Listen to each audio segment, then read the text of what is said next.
could just make a note there, Your Worship, under 5.1, it was not on the paper copies, but it is on the electronic copies. There's an addition, street numbering bylaw that will be presented by planning. Thank you very much. Now, with that slightly amended agenda, I'll look for direction. Councillor Buckingham. Move the agenda dated December 9th, 2019 be approved. Seconder, Councillor Munro. Any further discussion before I call for the question? Not seeing any. All in favor? Opposed? Carried. Moving on to item number 3, the approval of the minutes. I'll look for direction of council. Councillor Buckingham. The Governance and Priorities Committee minutes dated November 18th, 2019 be approved. Seconder, Councillor Bagman. Any further discussion on those minutes? Not seeing any. Any question? All in favor? Opposed? Carried. Moving on to item number 4. I'll look to the city manager. Good afternoon, Your Worship and Council. To present 4.1, Quarter 3 Governance Document Review Report, I'll ask Chelsea Ladies to take the floor.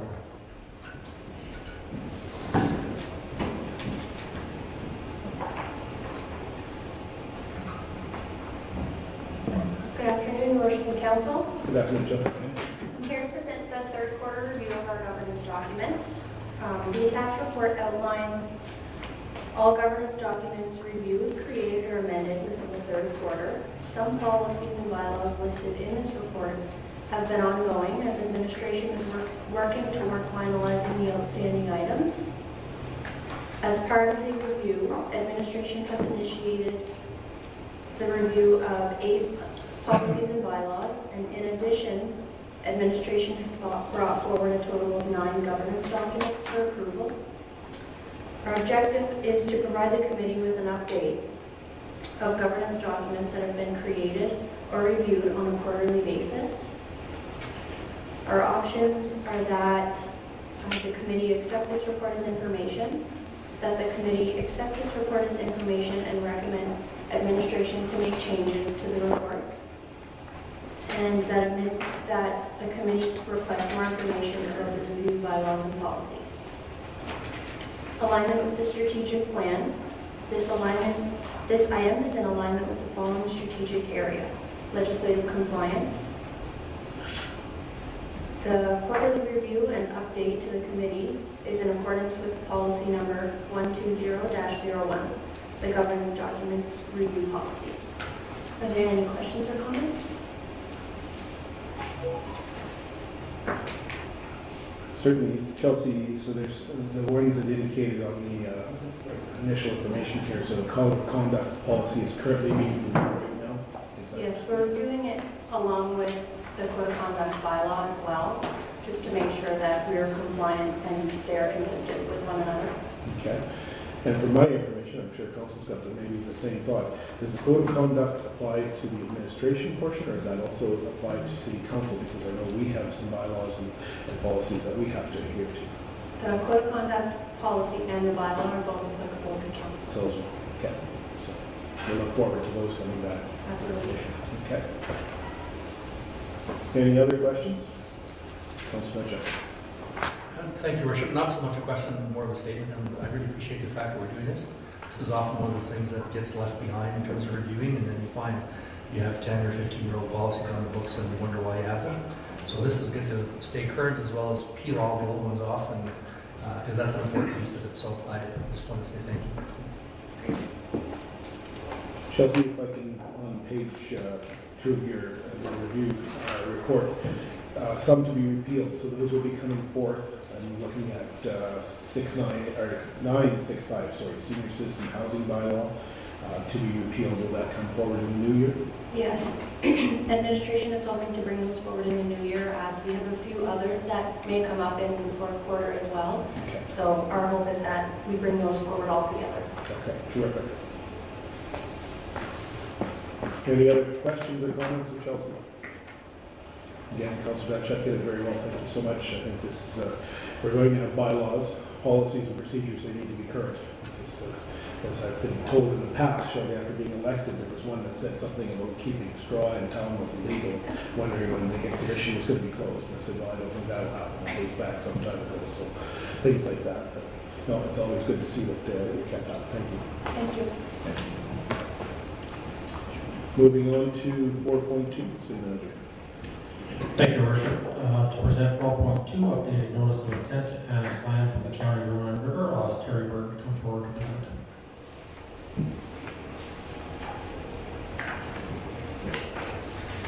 Afternoon, Council. Terry.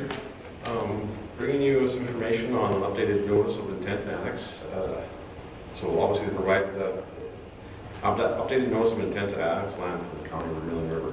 So the notice of intent describes the lands proposed to be annexed, give reasons why the annexation is necessary, and include proposals from consultants, consulting with the public, meeting with the owners of the land, and methods for keeping the owners that will be annexed informed about the progress of the negotiations between the City of Leominster and the county of Vermilion River. This notice and the appendixes or the supplementary report side of it has been attached for everybody's review as well. So the annexation is mutually supported by the City of Leominster and the county of Vermilion River. The determination of the size of the lands to be annexed and the location of the subject lands is supported by the Joint Regional Growth Study. The JRGS was collaboratively prepared by both municipalities and involved negotiations by both at the Intermunicipal Annexation Negotiation Committee. The ANAC is comprised of elected officials, some parts of the senior management team, and they all jointly approved the actual moving forward of the actual regional growth study. This council actually accepted it on June 10th of this year. So obviously the objective, in accordance with the Leominster Charter and Municipal Government Act, council is required to make a public motion approving the delivery of a revised notice of intent to annex the County of Vermilion River and to the Municipal Government Board. What I was trying to think here at the same time is we have previously issued a notice of intent back in 2014. I'm not too sure what time period, but that 2014. And this is a total update as per what the Joint Regional Growth Study indicates as part of the land needs of the city, 23.5 quarter sections, etc. Yeah. Obviously, the options is to bring it forward to a future meeting for approval. Any questions, concerns coming from council brought back at a future meeting. It would be either a committee meeting or the actual council meeting itself. The alignment with this treaty plan is obviously the open and responsible governance. It's our intent to continue with annexation discussions in a respectful, fair, and equitable manner with our rural counterparts. Obviously, I talked about the 23.5 quarter sections. That will have some implications on future budgets, be it capital and operating side of it as well. And the information brought forward in the budget and financial implications is dealing with obviously our annexation discussions. There could be some financial implications on that side of it as well. So I'll open up for some questions. Thank you very much, Terry. Questions, comments from council?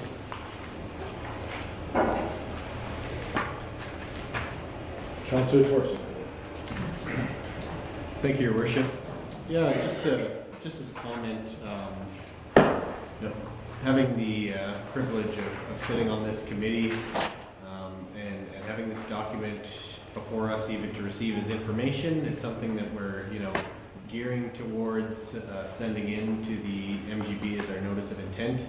I think is, it's something that I'm pretty proud of that we've got to this point. When you look back, considering that it was 2014 the last time that this went in and where that went ultimately, and then in the short 2-year period since a new council was elected in the county, I think we've made a lot of ground, and we've come to a lot of understandings with each other that has led us to this point, and a lot of give and take on lots of areas. So far it's been a relative pleasure to get to this point, and just very pleased to see that this is the step that we're taking, moving along on our way to completing the annexation with our neighbors. There's one piece there too about the notice I forgot to mention too. This is just dealing with the Alberta side of things. Our original notice dealt with both sides of our potential ask back then. We're just strictly dealing with the County Vermilion River. City manager. Yeah, the one thing I would make clear is that this isn't our application, this is just the notice Right. of intent, and it's an updated notice of intent. The application would be probably in 2020, so just to make sure council's aware of the separation between the two documents. Any other questions or comments? So really, if, just as it was outlined, it's simply an updated intent to notify the board that they could expect an application for annexation in the coming period of time. Yeah, the other part of it was when back in 2017, I believe, the city stepped away or provided notice on stepping away from the joint growth study as well as the annexation process. So this is also reformalizing that process as part of it, and we could have just submitted a letter. We had legal advice to actually redo the application to be more reflective of what the information is today from what we're asking for. Any other questions or comments? Councilor Buckingham. Thank you, Worship. I just wonder if we shouldn't put up the map, just for those in the audience and those viewing it elsewhere to see exactly what it is that we're talking about here. Because it may not be clear to someone who hasn't been sitting around the table. Absolutely. So thank you very much for you. So the land in question is all on the west side of the city boundaries of the Alberta-Saskatchewan border, and all are comprised by the county, lie in the county of Vermilion River today. There's some land immediately north of the north side, adjacent to the airport, with east and west, and those are for airport potential from a runway perspective on the west side. I believe the city already owns that land, but it sits in the county, and this will actually bring the city boundary, our land into the city boundary, and then a quarter section along south of the airport, 2 quarters directly along 16 Highway, north and south, and then following south of, as it's been described, the development there along 75th, and then on the south side of 12th Avenue, or 12th Street, sorry, 12th Street, 75th Avenue. So, And that southern boundary, obviously, future bypass would be basically located right there. So far, anyways. the future dream bypass. Right, absolutely. Okay. Any other questions? Councilor Baker.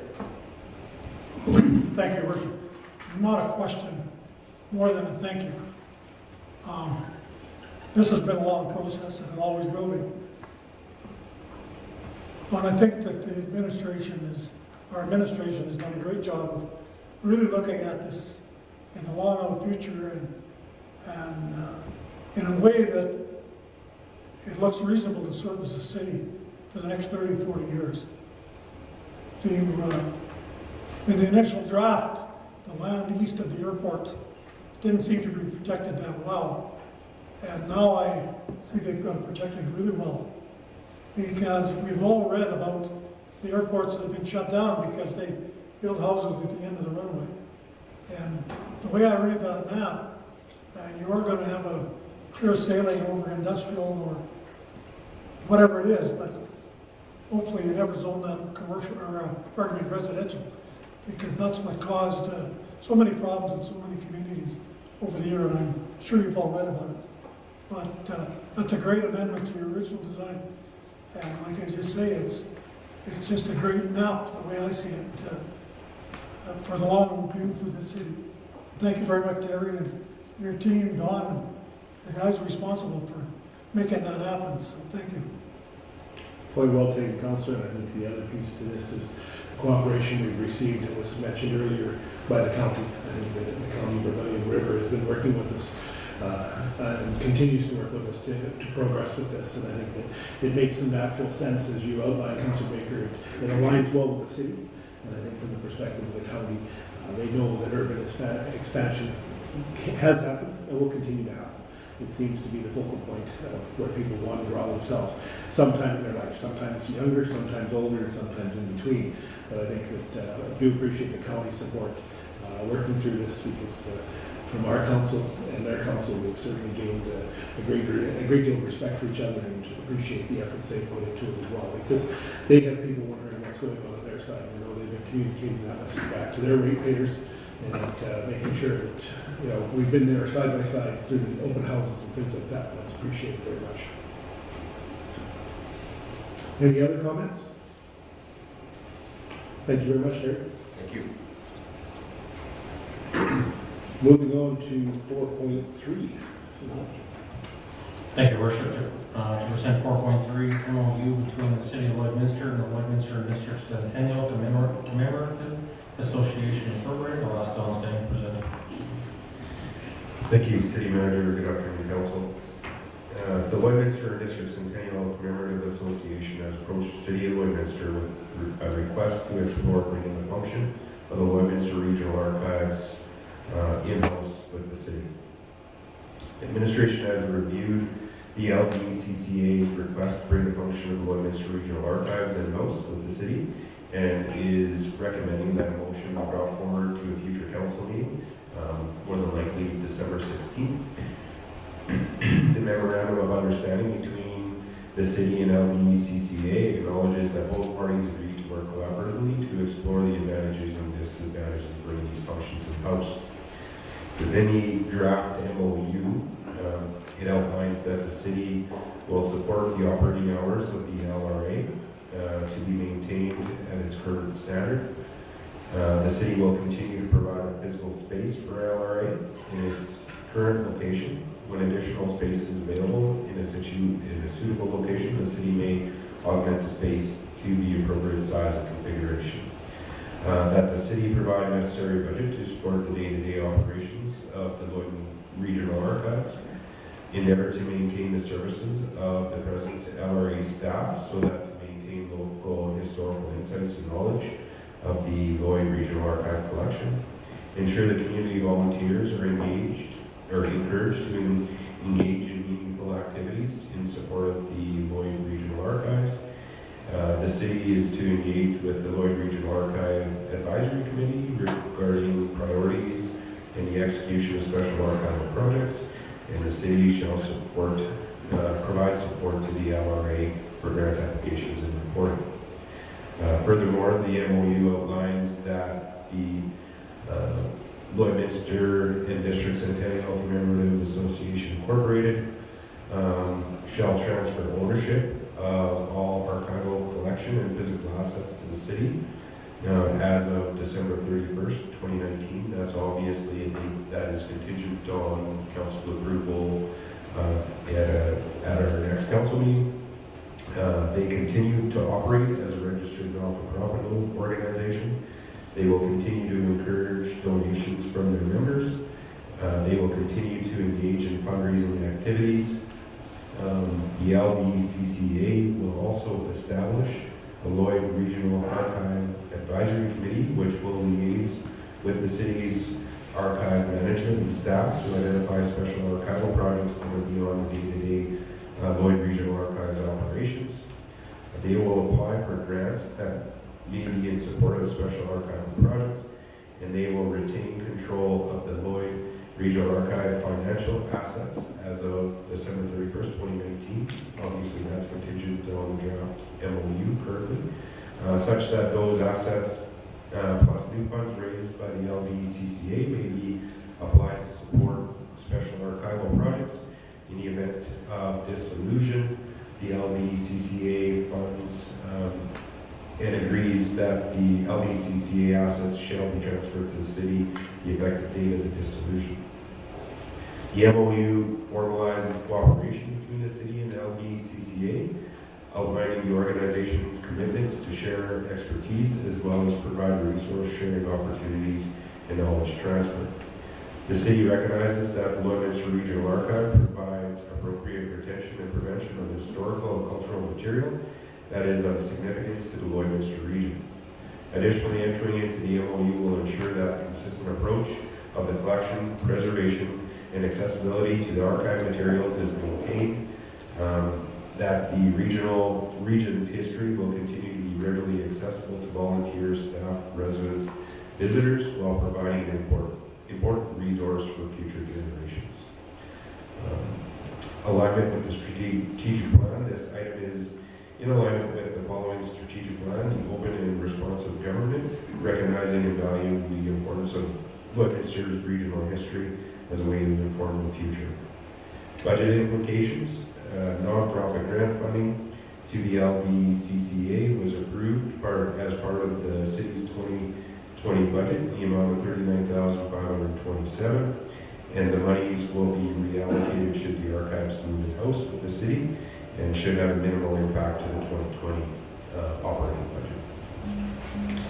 I'll pass it back to you, Your Worship, if there's any questions. Thank you, Executive Manager Singh. The amendment. Just one note to that, it's pending city approval as well. They also have their membership that they have to gain approval for, which they're in the process of doing similar to what we are. Yeah, thank you. Questions? Councilor Buckingham and then Councilor Thorson. Thank you, Worship. The only real concern I have with this is because I don't know, so I'll ask.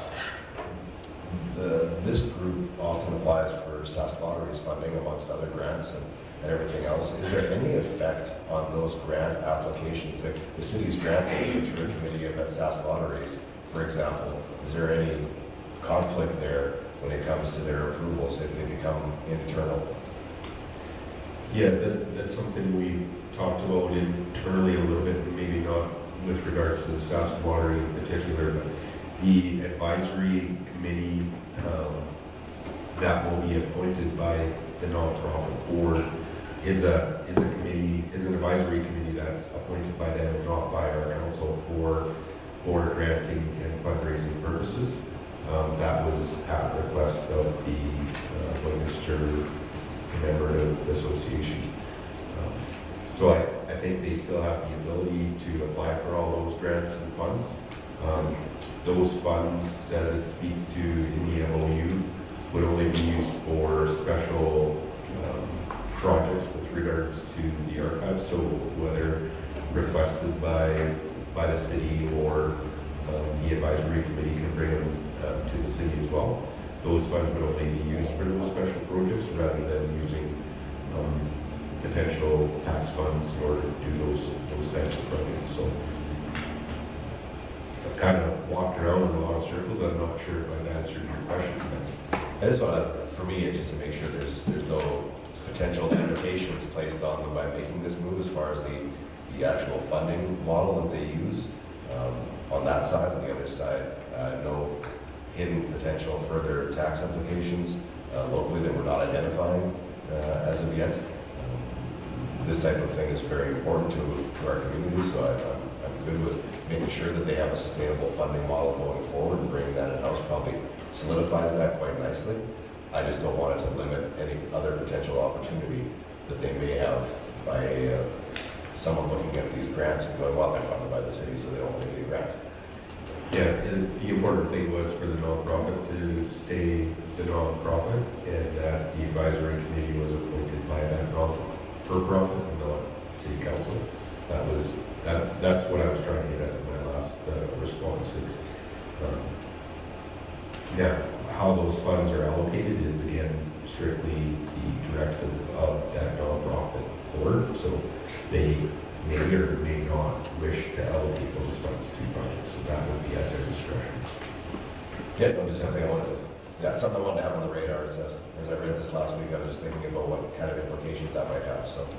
And with regards to the budget, we did look at their current budget and some of the costs that they're duplicating that would go away once they come in-house. So, an example of that would be insurance. So when you look at, take all those factors out of it, and the funds that we currently provide through, I call them three-party requests, but the third-party funding, there is a slight increase, but it's pretty minimal compared to our overall operating budget.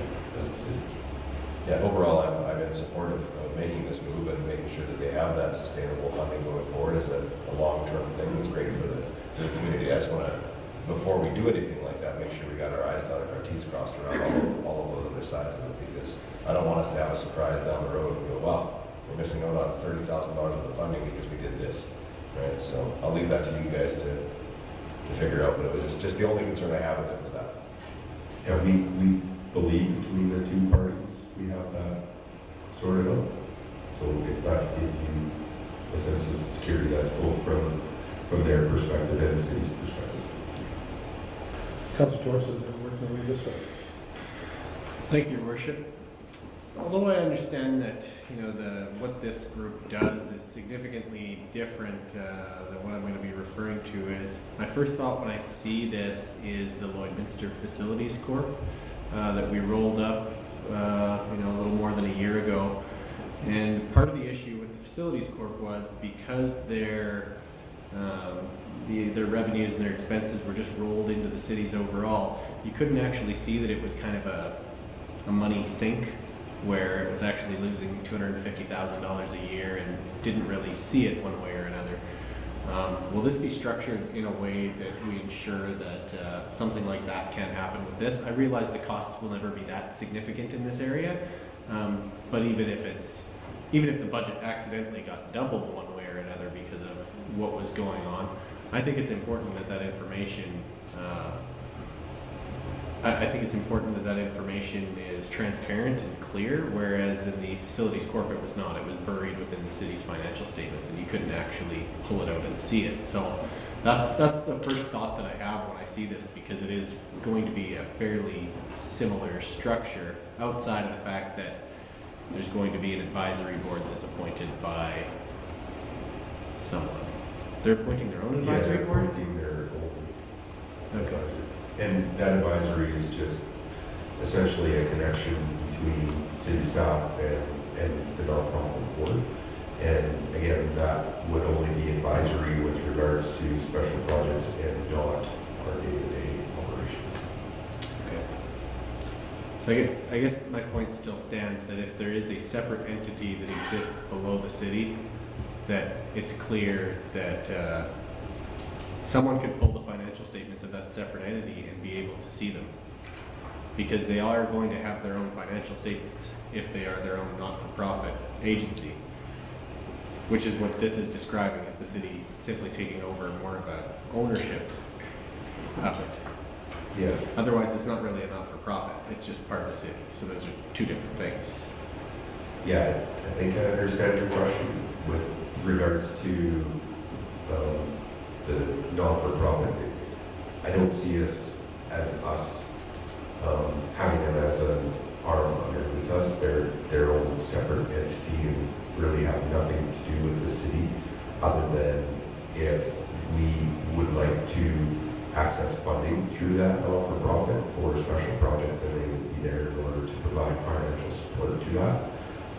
You'll jump in if I'm No, you're right. They, whether it's a city requesting the funding or they have a project that they would like to do related to archives, and that's going to be their role. The other component of this is we are maintaining the volunteer support of the group that are going to be working alongside the staff. So that's one of the components that the board or the group of volunteers comes into play, is that they will maintain the current role they are playing today, which provides support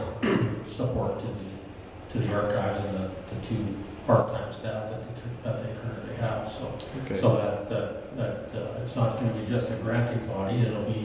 Their membership will be providing some volunteer hours and support along that way as well. So I guess just at the end of the day, from what we're describing, I'm struggling to understand what the structure is, if it continues to be a not-for-profit or it becomes city in-house. I don't know that it can be both unless someone else. Yeah, so, Okay. so the assets, the archival material will be transferred to the city, and they'll be our assets to maintain and look after going forward, and to continue those day-to-day operations. The individuals that are currently working there on a part-time basis would essentially roll in and become city employees if this is approved. They would fall under the management of the current facility they're located, which is the Culture and Science Center. So the way they operate today on a day-to-day operational, the board, the external not-for-profit board, would stop providing day-to-day direction for that. And they would stay as a not-for-profit to generate funds that could potentially support special projects within the city. And their membership would also be a group of volunteers that would support in helping catalog and identify these archives. So just to be sure, I think I'm thinking of another example that fits very similar would be the Richard Larson Foundation with the Exactly. Cultural and Science Center. So it's purely we do projects and we fundraise for different things related to this facility or related to archives in this case, but the overall operations belong over here. Exactly. Okay, never mind. I was confused. Thank you. Councilor Nanchuk and then Yeah, Councilor. thanks, Worship. Yeah, I was going to say that I had a conversation with Don Duncan, one of the things he highlighted is that their role would be to ensure that if there were funds available for any future projects, capital-wise or any other initiatives, by structuring it this way, that we would still have full access to it, not only from us as a city perspective, but from them as a non-for-profit organization. So we're able to make sure we can sort of work both sides of the aisle on that. Councilor Monroe. I think lots of my questions were answered with the last two councillors, but so just for clarification, this advisory committee is not going to have any say in how the day-to-day operations are ran. It's going to be two completely separate. Is that correct? That is correct. Yeah, they are, once it is moved into the city and both parties have agreed to do that, Great. their day-to-day direction will cease.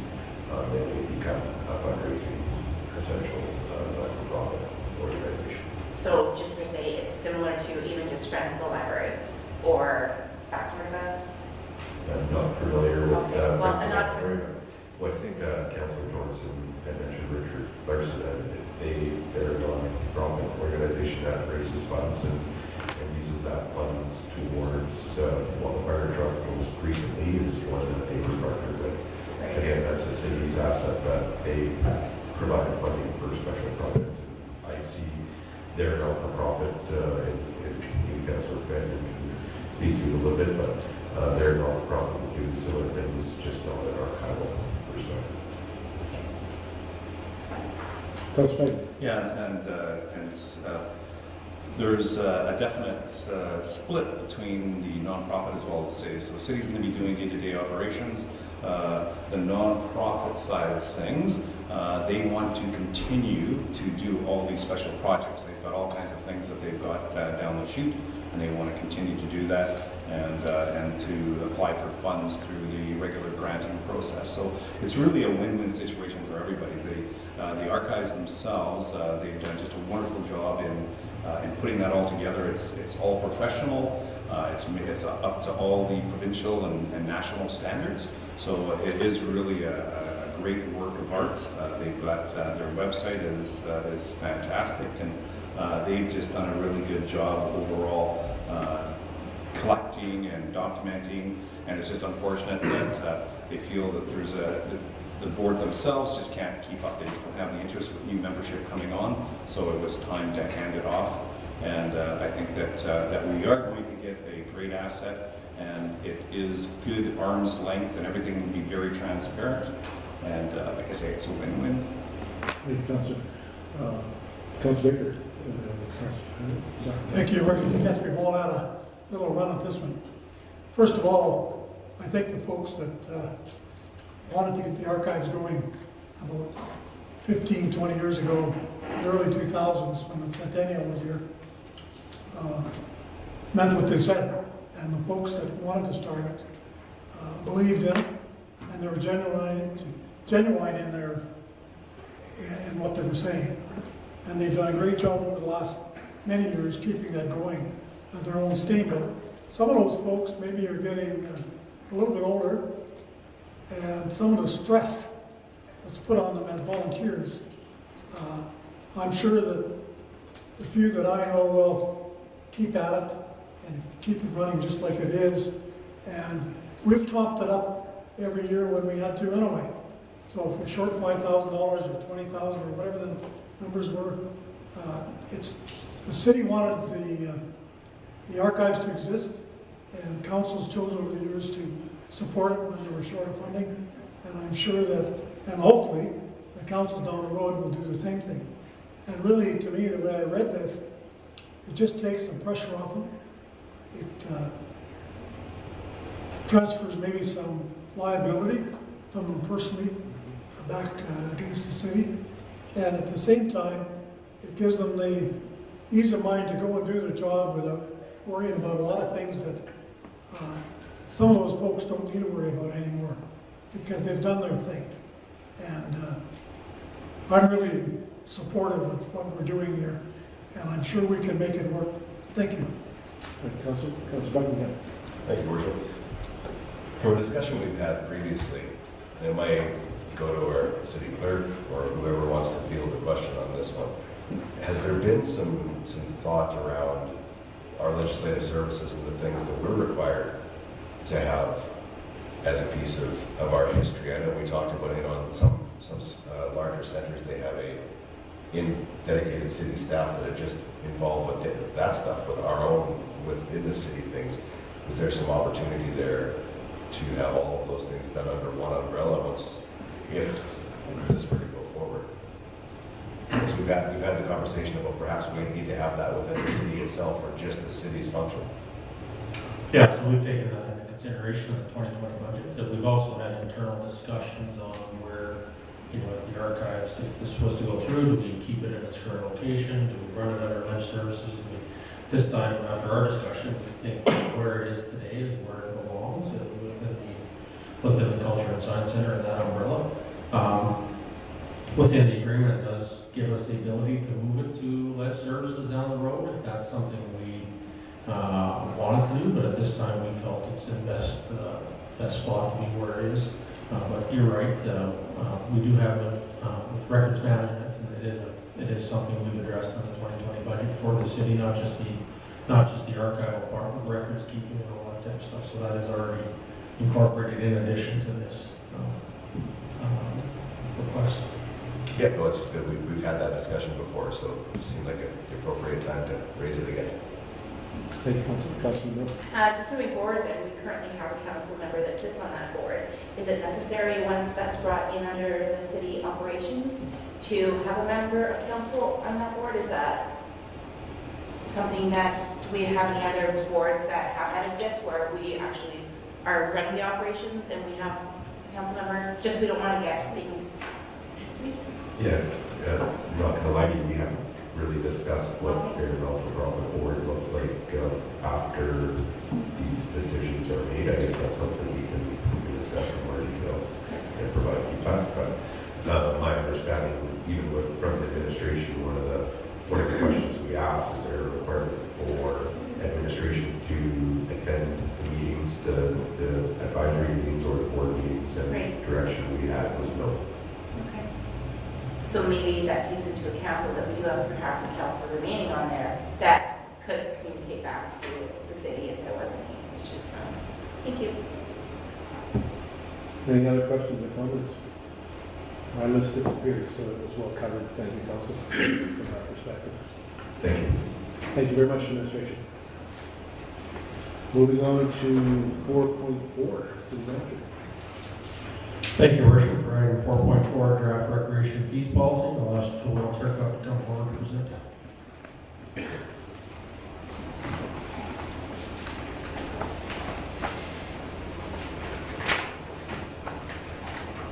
Good afternoon. Good afternoon, John. Today I'm here to talk about the draft recreation fees policy. So the current Parks and Recreation Department fees charges policy number PR 01-27132 was approved by council on December 17th, 1990, required a full update. The intent of the recreation fees policy is to provide administration with direction in setting fees for recreation facilities, programs, and services while ensuring consistency and guidelines for recovering all or a fair portion of the maintenance and program costs for users. It is important to maintain and implement the policy to ensure fairness when dealing with fees. A guiding principle within the policy is that administration will conduct a market comparison when establishing fees. Areas within the policy that were reviewed and updated include, but are not limited to, facility rental rates, equipment rental rates, program fees, admission and membership fees, retail items, recreation program fees, and consignment sales. Our objective was to create a clear and concise draft recreation fees policy, which will provide direction to administration when setting the fees for recreation facilities, programs, and services. A couple options. The committee recommended the draft recreation fees policy be brought forward to upcoming regular council meeting for decision, or that the committee request administration provide more information and that the draft recreation fees policy is brought back to a subsequent government and priorities committee meeting for further direction. Alignment with strategic plan. This item is in alignment with the following strategic areas: sustainable fiscal strategy to ensure fees are established for users who wish to access recreation facilities, programs, and services. Governance implication, current Parks and Recreation Department fees and charges policy, TR 0127100032 will be repealed. Budget financial implication, an updated recreation fees policy will provide guidance to administration when setting the fees for recreation facilities, programs, and services, sharing a reasonable and equitable portion for the costs are recovered. Questions or comments? Thank you, Joel. Councilor Densham. Yeah, thank you, Your Worship. I made a note, Joel, on a post-it, and one was there was a typo in the annexation report. And I also put in there, why only golf? And I was going, where the heck was that? Where's the only golf? Well, it's in the attached document. We make reference to quality of play. And it says elements that may influence the golfer's experience. Is it only the golfer's experience referencing in terms of quality of play, or is it others, or I'm just trying to wrap my head around. Yeah, it should be all recreation centers, you're right. If Okay. one of them, Yeah. if the quality of play for anything depreciates, then it should. do Yeah, that. So, thank you. we should find some language that would reflect that. Yeah. Otherwise, people will think that this policy is only for golf. Councilor Monroe. A couple questions. So in the one that says about cost selling, will it be applying the 20% revenue when you're, just have to find it, I'm sorry. The consignment. Will it, no, that's not consignment, it's when we're just selling any merchandise and maybe 35% increase, will that be applied to the pro shop as well? Just because we are on a contract basis with them, and so we can't really dictate to them what they're selling. No, the pro shop is a private. Right, okay. and And one other thing is just, are we taking into account anything for out-of-town users? You know, I just feel like in this whole encompassing of this policy that all of our recreation facilities have a large number of outside of our community users. And is it fair that those residents are paying the same price as residents within our community? I want to draw people in, I want to have those resources, I want to have those services, but should it be an increase to our residents because outside residents are using our services? So I wonder if that's been taken into account in the whole scheme of the new. Yeah, currently it's not taken into consideration in any of the fees going forward. Right. That is definitely something administration can look at and implement if that is purview of council. I guess for myself, I think it's very important before moving forward with something like this, that out of all of our recreation facilities, we really do, and I know it is a lot of administration work, but we collect those postal codes when you're coming in, you're checking in at the swimming pool. We're checking those postal codes because honestly, it shouldn't be at our taxpayers' dollar and our residents of our community that are subsidizing and having to pay more because we have a large sum, or perhaps we need to be working farther with the RMs and the counties to, say, we have this user group and 30% of our users are coming from your RM, 30% of our users, if they are, maybe they're not, but without doing that research, I really think it's something that before we even go farther in this process needs to be, it's a very important piece of information in my opinion. So we have been collecting that type of data for a little over a year now. So we do have some statistics. Now we would have to put those statistics together and bring it forward to council for review. In saying that, we haven't adjusted our rates to reflect an increased fee for non-city limits or residents. It's important, if that is a direction that council would like us to consider and bring a plan forward with regards to that, we'd be more than happy to do that. And I'm not in saying that, though, we need to at least set the fees for the current year so that the users have an understanding of what those fees are. and then we can look at bringing an amendment forward if that's the direction we proceed. And I'm not saying that's necessarily the way to go, but I would just like to have that data to be able to make the informed decision moving forward. But obviously, yes, those need to be set regardless, and the amendment down the line.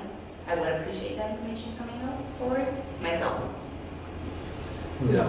Councillor Yeah, Mitchell. thank you, Richard. I think Councillor Monroe's point is really an important one, and I think if there's anything that can be added to this agreement that, you know, the fees, in addition to the fees being reviewed on an annual basis, you know, that the city explore its joint use agreements or recreation joint use agreements, whatever it is, with our regional municipalities to determine actual costs and shares that may be informed by the regular usage of some sort, so that we build into this that we are taking account of that usage, and we really want to have a sense of what impact it has on our local users and our local fees, something along those lines. So I don't. Yeah. Councillor. Thank you, Your Worship.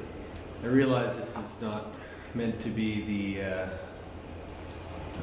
format for debate.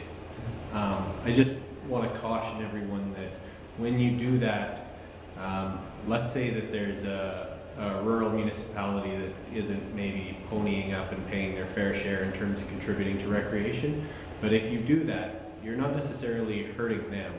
You're actually, A, making the city look bad, and B, you're actually just hurting the kids or whatever that want to use it. So I don't think it's necessarily a win-win in that scenario. But your point is raised, and I think it's valid, don't get me wrong, but you just have to think about who ends up being the losers here. And I get that we could potentially be the losers in this scenario, but we have to tread carefully with that. If I could just respond, I think, you know, those are valid points. I think it's important, though, for us as council to remember that our responsibilities lie to the ratepayers of Lloydminster. And, you know, at some point, I think the question is, to what degree should the ratepayers of Lloydminster subsidize people in our neighborhood to the outside? And if there's goodwill and we feel we have all the kind of funds that we need to support them and let them come use it, so be it. But on the other hand, if there's an inordinate level of external use and the cost is being borne by the ratepayer to the point where it would have an impact on our mill rate, then I really think we need to explore that. Those are legitimate numbers, legitimate costs that really at the end we have to wrap around. I think if I can, before I take any more comments, I'll just, I think there's two things I need to remind council about from both, and all good points taken are brought forward. On the Alberta side, the Municipal Affairs Department has legislated that municipalities in Alberta will have discussions and enter into an inter-collaboration framework agreement with their neighbors. Now, due to our bi-provincial nature and our charter, it leaves a little bit to be desired, but in discussions with the County of the William River, they are prepared to have those discussions as we move through, once we finish up annexation, if I go back a step, that they are prepared to look at that and go forward with that because they have a legislative requirement as a municipality in Alberta. It doesn't apply to Saskatchewan. I think the information that Councilor Monroe is asking, I think, would be very beneficial to enlighten our neighbors at the minimum, to let them know how much use is being obtained from our facilities and discuss the supports that are there or not, and enlighten them, because I think it's really a matter of information sharing. And one of the challenges is maybe it hasn't been as great as it could have been, but I think that's where this council can pick that up with working with administration. They've been gathering that information. It's just a matter of summarizing it and starting to put some perspective, because I believe that there would be some interest to see what kind of numbers and have those discussions at a council and municipal to municipal government discussion from that perspective. But just wanted to bring that up, that there is a framework on the Alberta side. We just haven't got there yet for a couple of reasons, and it is in process, but it will come into process as part of it. That still leaves the Saskatchewan side, and I know there is discussions ongoing continuously between the provincial government and rural and urban municipalities trying to figure out how to resolve some of the funding challenges that exist. But I think Councillor Baker or Councillor Buckingham, you too. So I'll get Councillor Baker and then go to Councillor Buckingham, and then I'll come back. Thank you, William. I have two questions. On this policy, the first one is the recreation portion. We talked about in the report fairness and good luck. What's the right number? You know, you can't say every building should recover 80% or 60% or 95%. Maybe there's certain recreational facilities that should recover 100%. I don't know that. But we know that there's some might recover 40%. And you have all the numbers. I don't have them before me. But how do you determine that, and what venue of the actual cost of operating it should we be charging? How you arrive at that has got to be a tough one. It's got to be a tough one. But I'm sure there's some facilities that should be probably a higher percentage of recovery than others, depending who's using them and what you're using them for. I talked about, or experience tells me from the past, we've talked about this many times when I was a council member before. We talked about 100%, 80%, 70%, 30% recovery, whatever it might be. In some cases, no recovery. How do you come up with a formula to do that? I'm not asking for an answer. I'm just saying, how do we do that? The second part is a non-resident upcharge for people that don't live in the city that get subsidized by the city when they use our recreational facilities. Now that's the bad, and the bad. You can't win that one, as I think Jonathan said.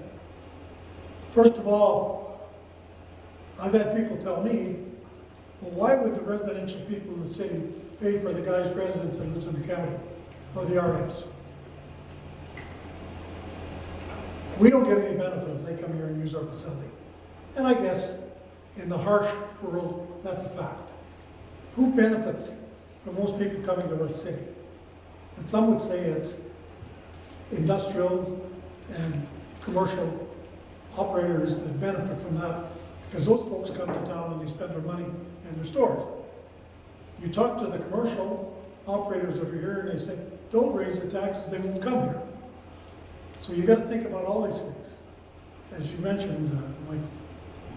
So at the end of the day, when we talk about fairness, or do we talk about reality when it comes to how we charge for recreational facilities? Then there's the question of what do we do with the less unfortunate? And we have some great programs out there now, by the way, that I think are really working. But the big story is, how do you come up with this fairness?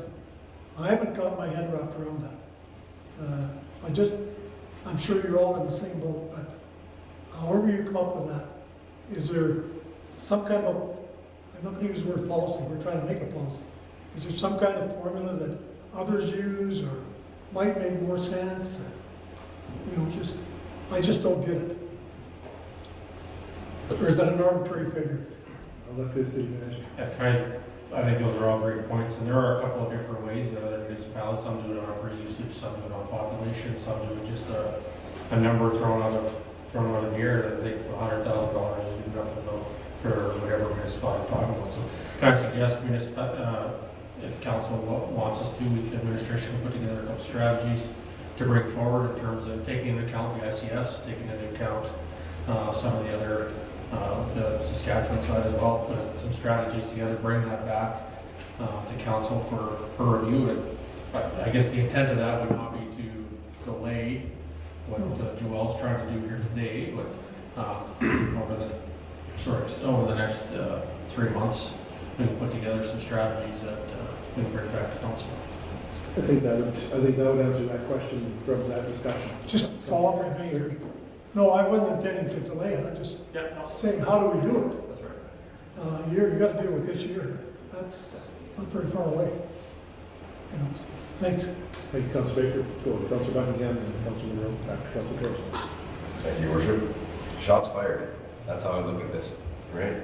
So at the end of the day, all the city of Lloydminster residents are driving out in the county and using our roads. Maybe we should pay the county for use of the roads.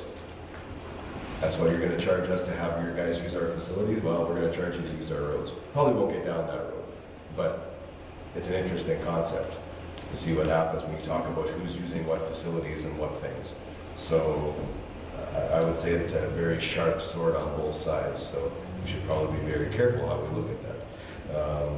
Secondly, the administration time that's gone into this, if you look on the Saskatchewan side in particular, everybody has a box 226 Lloydminster, Saskatchewan address. So how are we collecting the data would be a question I have, because that's a rural land location with a box number, but also there are box numbers of people who live right in the city.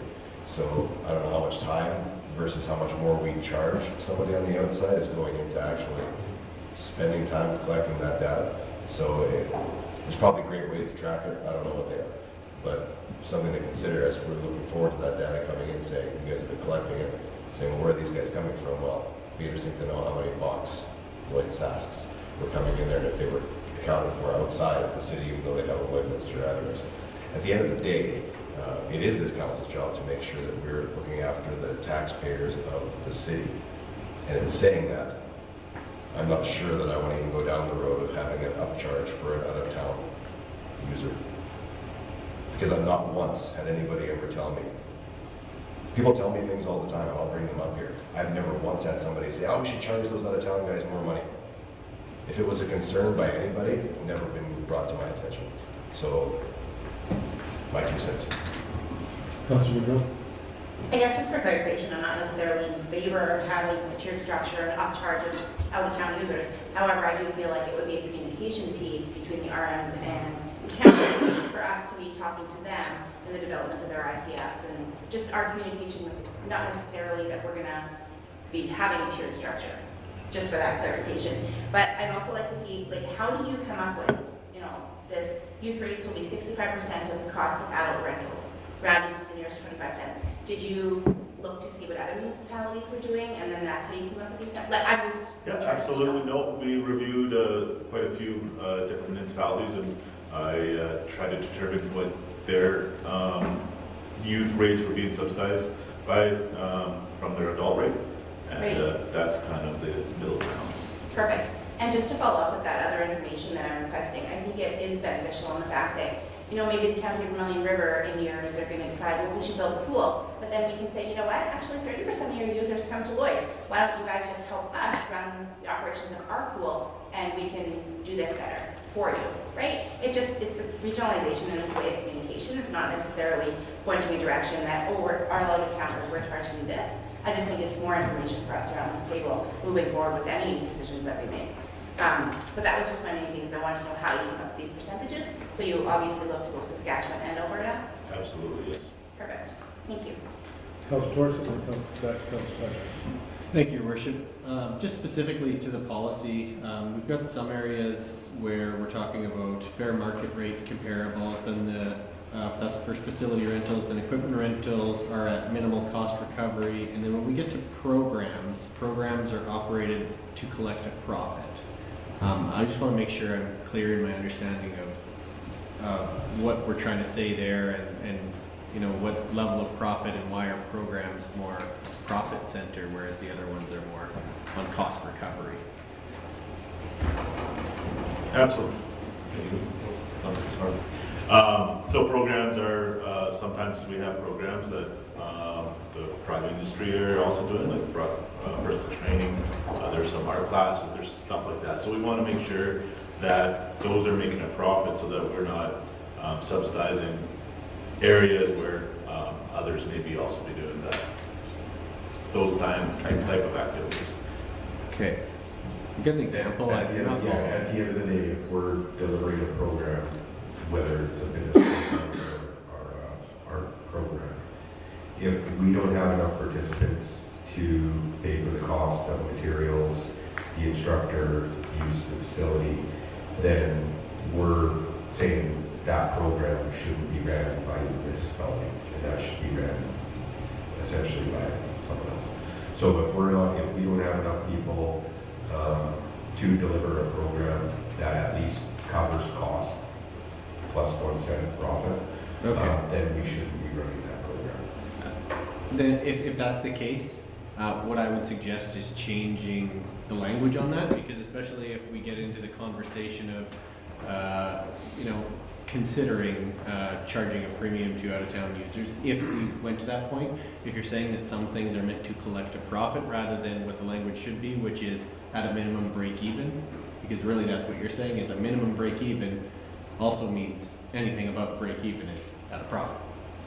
So your minimum break even, at least it doesn't make it seem like we're trying to make money off of people and this is somehow a money-making enterprise. I just don't care for the language of must collect a profit. So as a minimum breaks even is saying the same thing, but it gives a different connotation of what we're trying to do. Yeah, and we can look at that language. Yeah. In saying that our intent when we're running those types of programs is to help recover some facility costs through potential revenue as well. So we can, I like what you suggested for wording, and that's something we will definitely take into consideration before we bring it. Okay. Got Councilor Dodge. Yeah, I think a lot, enough's probably been said about this. I guess the one thing I do want to point out is that all of our recreation facilities come at a cost, and we do not break even in them in terms of the operation. We lose money in them, every single one of them. Secondarily, we do have examples of other facilities where we charge more for external users, and we do that at our dump. So the garbage and waste disposal does come at extra cost for external users. So this is not new in a sense that we'd be charging more for external users. I guess the statement more than anything needs to be around what's the appropriate amount. Are there arrangements already where municipalities are recognizing that their users are there? That saves them having to build an arena, building a pool, because guess what? For them, it's probably a better alternative to contribute on behalf of their members rather than building a facility and subsidizing it at a loss, because we do know those facilities do not make money, period. So I think it's a win-win for both, the municipalities and us, but it has to be, I think, something that's researched, that's fair, and people understand it. I agree with you, Councillor, and my conversations with various mayors and attending various meetings, I've seen different models, and I think that's a matter of pulling information together and sitting down and discussing various options, because there's examples in both provinces, both Saskatchewan and Alberta, of excellent funding arrangements between these both rural and urban municipalities to the betterment of all taxpayers. That's the strive, to get to the betterment of all taxpayers, to provide the best possible services with the best possible facilities at the most reasonable price. That's really what it comes down to, because I look back, and I think anyone look around and I say age is a factor, because at one time there was no artificial ice in many rinks, and everyone helped out to maintain those rinks. Didn't matter if it was rural or urban. The parents came together every evening, scraped the ice, flooded the ice with a 45-gallon drum and 2 bicycle tires. Today we have Zambonis, we have ice scraped every period, things like that. This is the cost factors and the drivers have changed dramatically. So have the cost increased for the minor hockey, for figure skating, for curling. And it reflected, but at the same token, those costs have just gone up astronomically compared to the cost of everything else. So I think it's ensuring that people understand. And a good example is, Councillor, you made with the garbage. There are various items, like water, another item. Recreation is just a part of a much bigger picture, and we need to work away at that. And I think I appreciate the administration can bring some information forward, certainly give our council some information to present to our neighboring councils and have that discussion, because it starts with a discussion, and we go from there. Any other comments? So, Joel, I think you've got a little bit of rework, if we could ask that. You're well on the trail, right on the trail, but a little rework on some of the wording would be great. Thank you. Thank you. Don't go too far, because I think you're up next. One more time, moving on to 4.5, City Manager, through Joel. Thank you. So, topic again, recreation and culture facility fees and rental rates. Background, the City of Lloydminster provides recreation and cultural facilities, programs, and services to the residents and visitors to meet their needs and wishes for quality of life. Facility and program fees and facility rental rates are established as one source of revenue for the City of Lloydminster to offset the cost of providing these services. Administration has conducted a review of the City of Lloydminster's fees and rental rates for its facilities, programs, and services. The last review and changes to the facility fees and rental rates occurred in 2017. Recommend changes to facility fees and rental rates will be effective as following. In the arenas, September 2020, Fieldhouse May 2020, pool rentals April 2020, Bioclan Aquatic Center emissions, February 2020, Service Sports Center emissions, February 2020, aquatic rentals May 2020, meeting rooms February 2020, Lloydminster Golf and Curling Center February 2020. Changes to Admission and rental fees for the Lloydminster Cultural and Science Center are not recommended at this time. All of the proposed changes to fees and rental rates for facility programs and services place the City of Lloydminster in a position to continue to offer excellent services at a fair price. The objective, of course, was to update the committee on the current fees and rental rates for the Recreation and Culture Department and to introduce proposed increases to specific fees and rates starting in 2020. Options that the committee recommend the proposed recreation and culture fees and rental rates be brought forward to a future council meeting for decision. That the committee requests further information or changes to recreation and culture fees and rental rates and bring them forward to future council meeting for decision. 3, that the committee requests further information or changes to the proposed recreation and culture fees and bring them back to subsequent governance and priority committee meeting. Alignment with strategic plan. This item is in alignment with the following strategic areas: sustained fiscal strategy, providing recreation and culture services to residents and visitors at a fair price while enhancing recreation opportunities. Budget financial implication: increase to facility fees and rental rates will ensure that current cost recovery rates to maintain service levels are sustained. Before we move on, I should, I know you have a few, several different prices, but I do want to outline a few of the changes. There was a change. We used to have family admission rates, and that kind of thing. We've changed those to group. One of the reasons we've done that is a lot of information from our facility managers, and actually that came from the frontline workers. Defining family is extremely difficult nowadays, and so we're trying to prevent those discussions from always happening at a front desk when it's our young employees as a cashier. The group idea came from another municipality that did try to do it in their aquatic center. We've maybe taken it a little further than just an aquatic center, but it's something that we've been trying to implement. The other places I should also include is the golf corporate memberships. We reviewed these golf corporation memberships this year. Found that many of these corporations are golfing a large amount, and that discounts each round of golf they do is more and more of a discount. So moving away from corporate memberships and into more larger ticket books is what we're suggesting to do. This is something that we've seen many golf courses move towards. And finally, I should just note that the fees that you see here today do include taxes. So these are the prices after tax. Councilman Rowe? I'm assuming, but it's not actually stipulated here. For the ice times, is that on an hourly basis? That is, yes. Okay. We should maybe make that amendment in there, because unless it is somewhere and I just didn't see it, it doesn't actually state that it's per hour. Okay. Councilor Torson? Thank you, Your Worship. Just on the group membership section, is there a change at all in the group membership section from prior where it's up to 2 adults and no more than 5 individuals? Yeah, we had, many of our facilities actually had different admissions. Some were 2 and 6 kids, some were, it was really all over the map. Okay. So we did try to keep it within range so it was the same, and I think we did go with up to 2 adults and up to 5 individuals total. Okay. So the difference between family and group, and I should make this aware, is a group would be any group of kids. It could be, they don't have to live in the same household. It could be 2 friends and their kids going to the pool. It does leave it a little bit more open. Okay.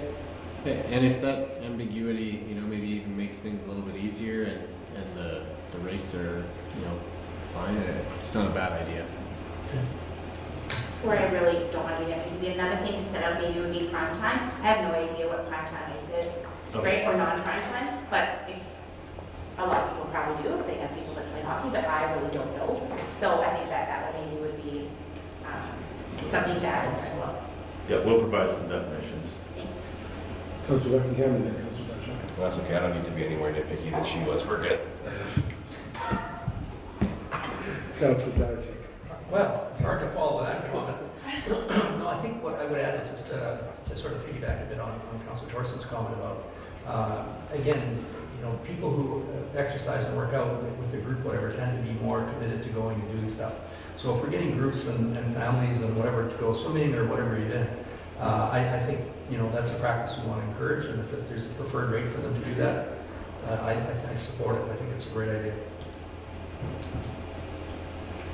I guess as I look at the field house as an example, trade shows, special events, the current rate, what you're proposing, is not much of a rise, and the following year is. Are we competitive per square footage? Because that's one thing that no one else has a field house in town, but there are various venues for various other trade shows, special events, things like that, if someone was to host. Are we competitive that way? Because I often wrestle with that, and we hear that in the cities in the rental business. Are we competing with someone in the private industry? And that was just the one question I had. You know, again, pre and post event, I guess, same thing. Are we being competitive from the marketplace versus specifically the field house? If you were hosting a tournament or you were playing recreational sports, that's one thing that no one else can touch. But once we move past that, and I know that this council sent administration looking for money more than once and trying to find sources, but at the same time, I think we need to make sure that we are being as competitive as we can be in that case. It is really hard when you're comparing something like for trade shows and then those kind of things. It's not a whole lot of spaces can include that. So we did review as best as we can. We also set up in the policy that we talked about before was equipment rental and stuff like that. So making sure that when we do hold those things, we also have some rental on tables and chairs and stuff like that, as that's what we've been seeing in the private industry as well. Okay. And on that same note, if I can, Joel, how do we determine, I guess it's a first come, first served, the field house? Do we say we'll hold something and book it for a trade show versus waiting for someone to come and say they'd like to use it for sports events? Because if we booked it for a trade show, we would have to turn away a sports event, and that would be my personal choice, but that would to encourage more sporting first. But how do we manage that? How to answer that to the public more than anything else? Yeah, currently we just go by historical data, so usually some of those are kept year after year after year. My team will be looking in 2020 to set up some kind of formal policy on booking field houses and arenas and that kind of thing. But right now we go by historical data for the most part. Some of the trade shows that we have, we've had multi-year contracts with them, which I believe are coming up soon. Okay. Yeah, like I said, I think that making sure that first of all, as a member of council, ensuring that we get maximum use out of our field houses and our facilities. I think that's for sure. I would hope that's what the community asks for. Right? And just don't want to miss if we're in the right realm. That's we want to make sure that we're in the right places where we can be. And at the same token, people have come used to using our field house. And you know, I think about the farmers market every Thursday, I believe it is. Great use of the lobby space, and I know it attracts a lot of business for both parties, for the folks that are retailing as well as the people that are consuming, which is great. And it's just trying to get the maximum benefit of the facility to its true intention. Any other questions or comments? Councilor Torson. Thank you, Your Worship. Yeah, my last question was just around the golf corporate members there's some changes there. I'm just trying to make sure I understand what the intent is with the removal of the different corporate passes. Absolutely. So after this year was done, we took a good look at corporate memberships and how many rounds of golf each corporate membership did. And what we saw was we were substantially reducing the rounds of golf. So there was corporations that played 400 rounds of golf. When you do the math and how much they actually paid per round, it was a very low amount. And when we start seeing our tee times fill up more and more, we need to be careful that we're not going to take advantage of, or at least not reducing rates, I should say, more. Just one other question on because generally there's kind of we'll say a package deal where you sponsor a cart wrap and then you buy a membership with it as well. I'm just curious on the revenues from the advertising. Have you considered whether or not you think that there might be significant loss in advertising revenue that helps the golf course in terms of meeting its operating budget with making this change. I just think it's a little risky, we'll say, in terms of, and I understand that your maybe over usage could be an issue. It's just looking at the big picture of, you know, this facility has been relatively self-sufficient, we'll say, since the restaurant part has been removed and the pro shop has been removed. It's been relatively self-sufficient. So I want to make sure that we're not potentially making any moves that are going to throw that away. Absolutely. So we did review some of that, so I'll tell you that that 200 number was strategically picked because that was kind of the majority of the people hit about 200. There was some that went quite a bit over, but for the most part, most of those corporate memberships, they're 200 or under. So we did look to make sure that we weren't making a huge change, but also starting to make a change towards something else. Okay, so for the number of tickets. Yep. In those ticket books. Okay. Councilor Buckingham. Thank you, Worship. Just to make sure I understood this, because I didn't realize we did this. Under the specials in golf, since we're talking golf, national, so I'm talking national holiday, is that what we're referring to for that rate? Because we've got Mother's Day and Father's Day separate, so we're talking Canada Day and Heritage Day, and is that what that is? No, sorry, that should have been more clear. There is a National Day of Golf. They don't have a date, it doesn't come out we don't learn about this through the Saskatchewan Golf Association. So it's that National Day of Golf. I believe last year it was in the middle of May. So we're just separating, referencing Mother's Day and Father's Day, whatever holiday as an incentive to come out and golf on those days, because they golf anyways. Kind of the internet. The other thing was the ticket books, hundreds and 200 ticket books. Are those prices inclusive of card or exclusive of card? Those include cards. Okay, thank you. Sorry. Councilor. He may have just asked the question that I was thinking. Was that the ticket books includes card? Yeah. Yes. Okay. Just like the corporate membership. did. Okay. Any other questions? All good? All right. Thank you very much, Joel. Moving on to agenda item number 5.1, under governance priorities. Thank you, Worship. To present 5.1, street numbering bylaw, I'll ask Natasha to come forward.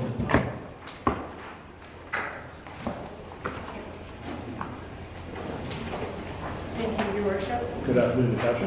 Good afternoon. Further to Legislative Services presentation earlier, I'm here to update the committee with information pertaining to the review of the City of Lloydminster street numbering bylaw.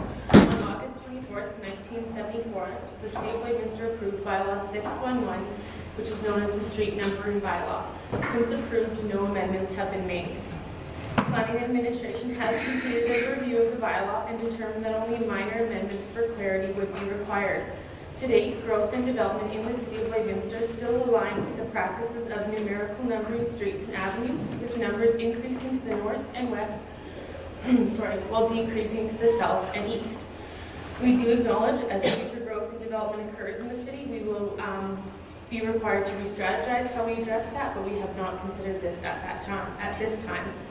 We have included one additional provision that will be added to the bylaw that during the area structure plan stage, during the review and approval, the developer will be able to propose a name for any urban collectors, major and minor, within the neighborhood. This will be at the discretion of planning and engineering and will receive final approval from council through the area structure plan bylaw. We run into instances in Parkview. The roundabout in Parkview is one example. 3 of the 4 intersections at the Parkview roundabout are 72nd Avenue. It becomes difficult to number houses and give properties a proper civic address. This addition will assist administration in eliminating difficult areas of addressing in the development process. Questions? Natasha, how would we deal with, and it has been asked in the past, and I think it was resolved at the time, if someone wished to change the street number completely, and I know we've had examples, Highway 16, 44th Street, Ray Nelson Drive, and there has been, in the past, this council has received 1 or 2 requests that we dealt with, but is this the place place where this would deal with naming of streets, if someone came to the name of the street, or is that go with another bylaw just for council's information and the public? Executive Manager Smith? Yeah. My understanding is that's being looked at under a separate Street policy. name policy. Street Under naming. naming policy. Okay, so this is the street numbering policy Yeah. versus street naming. Excellent, thank you, that clarifies. Okay, that's good, I'm good with that one. So just to clarify, it wouldn't be like Pollard Way or Stang Drive all of a sudden. It's administration's approval here, I just want to make sure that there's clarity around that. Yeah. Yeah, we didn't say that. Yeah. No, and I think that's it's important because, as you say, things will change over time. We've stayed with streets and avenues, and ensuring that things are kept in some sort of semblance and order will help with the city. And I appreciate what you're saying about that intersection in particular. Any other comments? Questions? Thank you very much, Natasha. Moving on, inquiries from the media.